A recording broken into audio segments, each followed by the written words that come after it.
Hello friends, welcome back to our channel. Friends, ఈ వీడియోలో మనం ఈరోజు అన్ని న్యూస్ పేపర్లో వచ్చినటువంటి ఇంపార్టెంట్ ఎడ్యుకేషన్ అప్డేట్స్ ఏంటో చూద్దాం. వాటితో పాటు కొన్ని ముఖ్యమైనటువంటి కరెంట్ అఫైర్స్ కూడా రావడం జరిగింది. వాటన్నిటి గురించి వన్ బై వన్ ఈ వీడియోలో అయితే చూద్దాం. సో వీడియో చూసిన ప్రతి ఒక్కరు వీడియోని ఖచ్చితంగా లైక్ చేయండి. ఇది ఎవరికైతే యూజ్ ఉంటుందో వారికి షేర్ చేయండి. అదేవిధంగా సబ్స్క్రైబ్ చేసుకొని చూడండి. రెగ్యులర్గా మీకు జాబ్ అప్డేట్స్ అంతాయి. మన టెలిగ్రామ్ గ్రూప్లో కూడా జాయిన్ కండి. దాంట్లో కూడా రెగ్యులర్గా జాబ్ అప్డేట్స్ అయితే షేర్ చేస్తున్నాను. మీకు చాలా యూజ్ ఉంటుంది. ఆ గ్రూప్లో కంపల్సరీ జాయిన్ కండి. ఫ్రెండ్స్, మన ఛానల్ ద్వారా గ్రూప్ 4కి సంబంధించినటువంటి ఫుల్ వీడియో కోర్స్ అనేది జస్ట్ 500 రూపీస్కి 6 months వ్యాలిటీతో అయితే అందిస్తున్నాం. దీనికి సంబంధించిన పూర్తి కోర్స్ అనేది మన యాప్లో అందుబాటులో ఉంది. శాంపిల్ క్లాసెస్ ఉంటాయి. విన్న తర్వాత నచ్చితే ఆ కోర్స్ అయితే తీసుకోండి. ఇంకా అదే కాకుండా కరెంట్ అఫైర్స్ పీడిఎఫ్ కూడా పర్ మంత్ 20 రూపీస్ చొప్పున మీకు అయితే అందించడం జరుగుతుంది. యాప్లో అయితే అప్ టు లాస్ట్ మంత్ వరకు ఉన్నటువంటి కరెంట్ అఫైర్స్ అయితే ఉన్నాయి. ఒకసారి అయితే చెక్ చేయండి. ఇంకా టెస్ట్ సిరీస్ ఉన్నాయి. తెలంగాణ చరిత్ర, తెలంగాణ ఉద్యమ చరిత్ర, అదేవిధంగా జనరల్ సైన్స్ సంబంధించినటువంటి టెస్ట్ సిరీస్ కూడా ఉంది. దాంతోపాటుగా జనరల్ స్టడీస్ సంబంధించినటువంటి షార్ట్ హ్యాండ్ రైటింగ్ నోట్స్ కూడా అందుబాటులో ఉంది. అక్కడ శాంపిల్ పీడిఎఫ్స్ ఉంటాయి. ఒకసారి మీరు యాప్ డౌన్లోడ్ చేసుకొని చెక్ చేసిన తర్వాత నచ్చితే వీటికి సంబంధించినటువంటి కోర్స్ అయితే తీసుకోండి. యాప్ లింక్ కింద డిస్క్రిప్షన్లో ఉంటుంది. ఫ్రెండ్స్, ఈరోజు న్యూస్ పేపర్లో వచ్చినటువంటి అప్డేట్స్ కనుక చూసినట్లయితే మనకు ఫస్ట్ అప్డేట్ వచ్చేసి మీరేమైనా స్పెషల్ అనే టైటిల్ తోటి ఆదాబ్ హైదరాబాద్ న్యూస్ పేపర్లో గ్రూప్ 1 సంబంధించి ఒక అప్డేట్ అయితే ఇక్కడ చూడవచ్చు. మధ్యాహ్నం 1 గంట నుంచి 3:30 వరకు గ్రూప్ 1 ఎగ్జామ్ రాసిన సుమారు 75 నుండి 90 మంది అభ్యర్థులు అని చెప్పేసి ఇక్కడ ఇవ్వడం జరిగింది. లాలాపేట SFS హై స్కూల్ సెంటర్లో ఘటన, నిజాన్ని ఒప్పుకున్న liaisoning officer Haseena, school principal అని చెప్పేసి ఇక్కడ ఇవ్వడం జరిగింది. ఎగ్జామ్ చీఫ్ కోఆర్డినేటింగ్ అధికారి హైదరాబాద్ జిల్లా కలెక్టర్ను సంప్రదించామని చెప్పిన DRO. అసలు ఎందుకు మధ్యాహ్నం పరీక్ష నిర్వహించారన్నది సస్పెన్షన్. సో పరీక్ష రాసిన అభ్యర్థుల OMR షీట్ను పరిగణలోకి తీసుకుంటారా? TSPSCకి తెలుసా ఏదైనా మతలబు ఉందా? చైర్మన్ జనార్దన్ రెడ్డి, సెక్రటరీ అనితా రామచందర్ స్పందన ఏమిటి? పరీక్షా సమయం మార్చితే ఆ విషయం వెల్లడించాలి కదా అనేటువంటి న్యూస్ని ఇక్కడ మనం ఆదాబ్ హైదరాబాద్లో అయితే చూడవచ్చు. ప్రగతి భవన్ దీనికి సమాధానం చెప్పాలని చెప్పేసి కూడా ఇక్కడ ఇచ్చారు. సో దీనికి సంబంధించి ఇక్కడ మనం కంటిన్యూషన్ న్యూస్ కనుక చూసినట్లయితే సో ఇక్కడ గ్రూప్ 1 పరీక్షలు 16 అక్టోబర్ 2022 ఆదివారం రోజున నిర్వహించినటువంటి సంగతి విదితమే. కఠిన నిబంధనల నడుమ పరీక్ష కొనసాగింది. 12 సంవత్సరాల తర్వాత Telangana public service commission group 1 పరీక్ష నిర్వహించింది. ఉదయం 10:30 నుండి మధ్యాహ్నం 1 గంట వరకు పరీక్ష జరిగింది. అయితే హైదరాబాద్ లాలాపేట శాంతినగర్లోని Saint Francis de Sales high స్కూల్లో సెంటర్లో ఈ గ్రూప్ 1 పరీక్ష జరిగింది. అయితే ఈ సెంటర్లో 576 మంది అభ్యర్థులు పరీక్ష రాశారు. వీరిలో సుమారు 75 నుంచి 90 మంది అభ్యర్థులు మధ్యాహ్నం 1 గంట నుంచి 3:30 వరకు పరీక్ష రాసినట్లు తెలిసిందని చెప్పేసి ఇక్కడైతే చూడవచ్చు. అయితే వీరు ఉదయం 8:30 సెంటర్లోకి ఎంటర్ అయినట్లు తెలుస్తుంది. మరి అక్కడ ఏం జరిగిందో తెలియదు కానీ మధ్యాహ్నం పరీక్ష రాయడం ఏంటి? ఉదయమే ప్రశ్నపత్రం చూసి జవాబులు వెతుక్కొని రాశారా అన్నది అంతుబట్టని ప్రశ్న. వీరిని మధ్యాహ్నం పరీక్ష రాయడానికి స్కూల్ యాజమాన్యం ఎలా అనుమతించింది? అసలు ఈ వ్యవహారం వెనుక ఉన్న మతలబ్ ఏమిటి? తెలంగాణ పబ్లిక్ సర్వీస్ కమిషన్కి ఈ విషయం తెలిసి జరిగిందా, తెలియకుండా జరిగిందా? ఎన్ని లక్షల రూపాయలు చేతులు మారాయి అని విశ్లేషకులు ప్రశ్నిస్తున్నారని చెప్పేసి ఇక్కడ గ్రూప్ 1కి సంబంధించినట్టు ఒక అప్డేట్ అయితే మనం చూడవచ్చు. మరి దీనికి సంబంధించి TSPSC ఏ విధంగా స్పందిస్తుంది అనేది వేచి చూడాల్సిందే. ఇది ఈరోజు మనకు ఆదాబ్ హైదరాబాద్ న్యూస్ పేపర్లో ప్రధాన వార్త కింద అయితే చూడవచ్చు. సో నెక్స్ట్ ఇక్కడ పోలీసు ఉద్యోగాలకు సంబంధించినట్టు ఒక అప్డేట్ అయితే రావడం జరిగింది. EWS అభ్యర్థులకు కట్ ఆఫ్ 20% ఉండాలని చెప్పేసి ఇక్కడైతే చూడవచ్చు. సో నిన్నటి న్యూస్ పేపర్లో కూడా ఈ అప్డేట్ అయితే చూసాం. సో ఈరోజు ఇక్కడ మనం చూసినట్లయితే తెలంగాణ పోలీస్ రిక్రూట్మెంట్ ప్రిలిమినరీ పరీక్ష క్వాలిఫై కావడానికి పెట్టినటువంటి కట్ ఆఫ్ మార్కులు BC అభ్యర్థుల తరహాలోనే EWS అభ్యర్థులకు 20% పెట్టాలని OC సామాజిక సంఘాల సమైక్య అధ్యక్షుడు పొలాడి రామారావు అన్నారు. సో బుధవారం నగరంలో నిర్వహించినటువంటి సమావేశంలో ఆయన మాట్లాడుతూ EWS అభ్యర్థులకు పోలీస్ రిక్రూట్మెంట్ ఉద్యోగ పరీక్షలో న్యాయం చేయాలని పలువురు మంత్రులను కలిసి వినతి పత్రాలు అందజేసినా ఫలితం కనబడడం లేదని చెప్పేసి చెప్పడం జరిగింది. సో దాని ద్వారా వీళ్ళు హైకోర్టును అయితే ఆశ్రయించినట్లయితే ఇక్కడ ఇచ్చారు. సో రాష్ట్ర హైకోర్టులో మంగళవారం రిట్ పిటిషన్ దాఖలు చేశామని చెప్పేసి తెలిపినట్లు కూడా ఇక్కడైతే చూడవచ్చు. సో మనకు EWS రిజర్వేషన్కి సంబంధించి సో ఇక్కడ రిట్ పిటిషన్ అయితే హైకోర్టులో వేసినట్లయితే ఒక అప్డేట్ అయితే ఇక్కడ మనం చూడవచ్చు.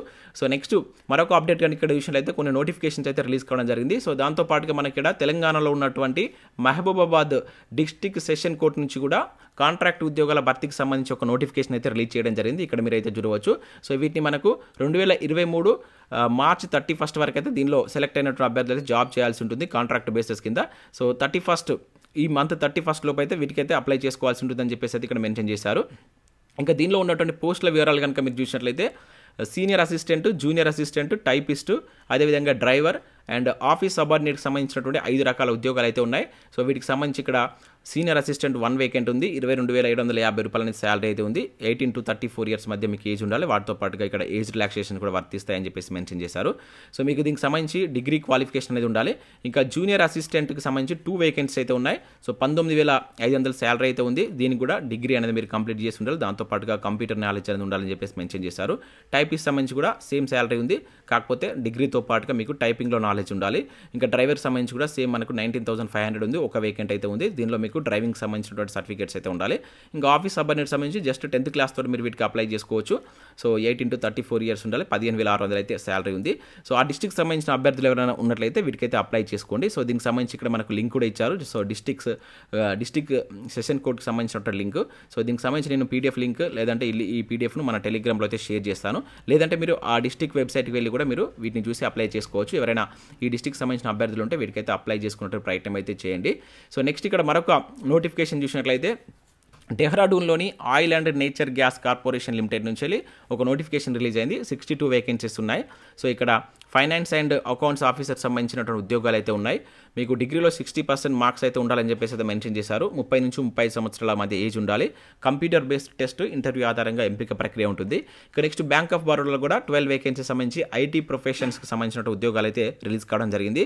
ఇక్కడ వయసు 32 నుంచి 45 ఏళ్ల మధ్య ఉండాలి. ఆన్లైన్లో ఎగ్జామ్ అయితే ఉంటుంది. October 24th అయితే లాస్ట్ డేట్ ఉంది. ఇవి మనకు వివిధ న్యూస్ పేపర్లో వచ్చినటువంటి ఎడ్యుకేషన్ అప్డేట్స్. నెక్స్ట్ కొన్ని ఇంపార్టెంట్ కరెంట్ అఫైర్స్ కూడా రావడం జరిగింది. వాటి గురించి అయితే ఇక్కడ చూద్దాం. ప్రతి ఒక్కరు ఖచ్చితంగా లైక్ చేయండి. కరెంట్ అఫైర్స్ కూడా మీకు రెగ్యులర్గా అందించడం జరుగుతుంది. సో చూస్తున్న కరెంట్ అఫైర్ చూస్తున్న వాళ్ళు సో మీ యొక్క రెస్పాన్స్ కూడా కింద తెలియజేయండి. సో ఇంకా ఏ విధంగా కవర్ చేయాలనేది కూడా నాకు సజెషన్ చేయండి. సో ఆ విధంగా మీకు కరెంట్ అఫైర్స్ అందించేటువంటి ప్రయత్నం అయితే చేస్తాను. నేనైతే ప్రతి న్యూస్ పేపర్లో వస్తున్నటువంటి కొన్ని పేపర్ క్లిప్స్ తీసుకొని ఇక్కడ మీకు ఎక్స్ప్లెయిన్ చేయడం జరుగుతుంది. సో ఇవన్నీ నేను 2 or 3 డేస్కి ఒకసారి మన టెలిగ్రామ్లో కూడా షేర్ చేస్తున్నాను. ఇక్కడ మనం ఈరోజు ఫస్ట్ కరెంట్ అఫైర్ కనుక చూసినట్లయితే సో కాంగ్రెస్ పార్టీకి కొత్త అధ్యక్షుడిగా మల్లికార్జున ఖార్గే నియామకం కావడం జరిగింది. ఇక్కడ మీరు చూడవచ్చు. సో శశి తరూర్ పైన నేనైతే చాలా భారీ మెజార్టీతో అయితే అంతర్గత అంటే మనకు కాంగ్రెస్ పార్టీలో జరిగినటువంటి ఎన్నికల్లో అతను గెలవడం జరిగింది. సో ఇక్కడ చూసినట్లయితే ఇతను కర్ణాటకకు సంబంధించిన పర్సన్. ఇతని గురించి మనం గుర్తుంచుకోవాల్సినటువంటి అంశాలు ఏంటంటే కరెంట్ అఫైర్స్ కోణంలో ఇతను కర్ణాటకకు సంబంధించినటువంటి పర్సన్. సో మనకు 2 దశాబ్దాల తర్వాత సో తొలి గాంధీయేతర కుటుంబీకుడిగా ఇతనైతే కాంగ్రెస్కు అధ్యక్షుడిగా కావడం జరిగింది. సో అది కూడా మనం గుర్తుంచుకోవాల్సి ఉంటుంది. ఇక నెక్స్ట్ 2019 లోక్సభ ఎన్నికల్లో ఇతను కర్ణాటకలో ఉన్నటువంటి గుల్బర్గా నుంచి పోటీ చేసి ఓడిపోవడం జరిగింది. తర్వాత కర్ణాటక నుంచి రాజ్యసభకు అయితే నామినేట్ అయ్యాడు. సో ఇప్పుడు ప్రజెంట్ అయితే రాజ్యసభలో ప్రతిపక్ష నేతగా వ్యవహరిస్తున్నాడు అనమాట. సో ప్రజెంట్ మనకు కాంగ్రెస్ పార్టీ అధ్యక్షుడిగా కూడా నియామకం కావడం జరిగింది. గుర్తుంచుకోండి, మల్లికార్జున ఖార్గే కర్ణాటక స్టేట్కి సంబంధించినటువంటి పర్సన్. చాలా ఇంపార్టెంట్, అటువంటివి కూడా గుర్తుంచుకోవాల్సి ఉంటుంది. ఇక నెక్స్ట్ మరోసారి చైనా మోకాలు అడ్డు అంటే ఇక్కడ ఒక కరెంట్ అఫైర్ మనం చూడవచ్చు. సో పాకిస్తాన్కు చెందినటువంటి లష్కరే నేత షాహిద్ మహమూద్ 42 అంతర్జాతీయ ఉగ్రవాదిగా ప్రకటించాలని చెప్పేసి ఐక్యరాజ్య సమితిలో భారత్ కావచ్చు అమెరికా సంయుక్త రాష్ట్రాల ప్రతిపాదనను చైనా మరొకసారి ఇక్కడ అడ్డుకున్నట్లుగా ఒక అప్డేట్ అయితే చూడవచ్చు. సో ఇటువంటి పేర్లు ఇచ్చేసి దానికి సంబంధించిన సంఘటన పైన మనకు కరెంట్ అఫైర్ అడుగుతాడు. సో ఆ పేరును గుర్తుంచుకోండి. ఎవరు దీన్ని అడ్డుకున్నారు? చైనా అడ్డుకుంది. ఎవరు దీన్ని సపోర్ట్ చేశారంటే భారత్ అమెరికా సంయుక్తంగా ఈ ప్రతిపాదన పెడితే ఐక్యరాజ్య సమితిలో సో దీన్ని చైనా అడ్డుకోవడం జరిగింది. పాకిస్తాన్కి సంబంధించినటువంటి ఒక తీవ్రవాది షాహిద్ అనేటువంటి తీవ్రవాదిని అంతర్జాతీయ తీవ్రవాదిగా గుర్తించాలనేటువంటి దానిపైన. ఇక నెక్స్ట్ విషయం అయితే ఇక్కడ బ్రిటన్ హోంమంత్రి బ్రేవర్మన్ రాజీనామా అని చెప్పేసి ఇక్కడ చూడవచ్చు. సో భారత సంతతికి చెందినటువంటి పర్సన్, అందుకని మనం గుర్తుంచుకోవాల్సి ఉంటుంది. సో ఈమె రాజీనామా చేసినట్లు ఇక్కడ ఒక అప్డేట్ అయితే రావడం జరిగింది. సో నెక్స్ట్ ఇక్కడ స్పోర్ట్స్కి సంబంధించినటువంటి కరెంట్ అఫైర్ కనుక చూసినట్లయితే సాజన్ సంచలనం అంటే ఇక్కడ చూడవచ్చు. సో ప్రపంచ అండర్-23 రెజ్లింగ్ ఛాంపియన్షిప్ చరిత్రలో గ్రీగో రోమన్ విభాగంలో పతకం నెగ్గినటువంటి తొలి భారతీయ రెజ్లర్గా సాజన్ బన్వాల్ గుర్తింపు పొందాడని చెప్పేసి ఇక్కడ గుర్తుంచుకోండి, నేమ్ అయితే గుర్తుంచుకోండి. సో పురుషుల 77 kg విభాగంలో సాజన్కు కాంస్య పథకం వచ్చినట్లుగా ఇక్కడ ఒక అప్డేట్ అయితే చూడవచ్చు. ఇది మనకు ప్రపంచ అండర్-23 రెజ్లింగ్ ఛాంపియన్షిప్ ఎక్కడ జరుగుతున్నాయంటే స్పెయిన్లో జరుగుతున్నాయి. సో అక్కడ జరిగేటువంటి కంట్రీని కూడా కరెంట్ అఫైర్ కోణంలో చాలా ఇంపార్టెంట్ అది. ఇక నెక్స్ట్ మరొక కరెంట్ అఫైర్ ఇక్కడ చూసినట్లయితే సో పింఛన్ సూచిలో అట్టడుగున భారత్ అని చెప్పేసి ఇక్కడ చూడవచ్చు. సో ఇక్కడ 44 దేశాలకు ఇచ్చినటువంటి ర్యాంకులో 41వ స్థానంలో మన దేశం ఉన్నట్లయితే ఇచ్చారు. సో కార్మికులకు సామాజిక భద్రత కల్పించాలి. సో మోదీ సర్కార్ నివేదిక నివేదిక సూచన అని చెప్పేసి ఇక్కడ మనం చూడవచ్చు. మోదీ సర్కారుకు నివేదిక సూచన అని చెప్పేసి ఇక్కడ చూడవచ్చు. సో వాటికి సంబంధించి ఇక్కడ ఐస్లాండ్ అనేది ఫస్ట్ ప్లేస్లో ఉంది. సో మన భారత ర్యాంక్ ఐస్లాండ్, నెదర్లాండ్, డెన్మార్క్ అనేటువంటి వరుసగా ఫస్ట్ 3 ప్లేసెస్లో ఉన్నాయి. సో మనది 41, 42 కంట్రీస్లో కనుక ఈ ర్యాంక్ ఇస్తే దానిలో 41 అంటే చాలా అట్టడుగులో భారత్ ఉన్నట్లయితే మనం ఇక్కడ అబ్జర్వ్ చేయవచ్చు. సో ఇవి మనకు వివిధ న్యూస్ పేపర్లో వచ్చినటువంటి ఇంపార్టెంట్ అప్డేట్స్. వాటితో పాటుగా సో ఈనాడు ప్రతిభలో మనకు సైన్స్ అండ్ టెక్నాలజీ సంబంధించినటువంటి ఒక ఆర్టికల్ కూడా చూడవచ్చు. సో దీనికి సంబంధించి మన టెలిగ్రామ్లో అయితే షేర్ చేస్తాను. ఇంకా అదే కాకుండా దీని గురించి ఆల్రెడీ మనం చూసాం, మరొకసారి ఈరోజు కూడా రావడం జరిగింది. ఏంటంటే మనకు హైదరాబాద్కు ఏదైతే వరల్డ్ గ్రీన్ సిటీ అవార్డు కూడా 2022 గెలుచుకుంది కదా, దానికి సంబంధించిన ఆ పత్రాలను మనకు కేటీఆర్కి అందజేసినట్టుగా కూడా ఇక్కడ మనం చూడవచ్చు. ఇది చాలా ఇంపార్టెంట్ కరెంట్ అఫేర్. ఇప్పటికి మనం 2 టైమ్స్ డిస్కస్ చేస్తాం, గుర్తుంచుకోండి. సో మనకు ఐక్యరాజ్య సమితి ప్రకటించినటువంటి ఈ వరల్డ్ గ్రీన్ సిటీ అవార్డులో సో మనకు హైదరాబాద్ అయితే మొదటి ప్లేస్లో నిలిచింది. ఇవి మనకు వివిధ న్యూస్ పేపర్లో వచ్చినటువంటి అప్డేట్స్. వీడియోని అయితే లైక్ చేసి మీ మిత్రులకైతే షేర్ చేయండి. Thanks for watching.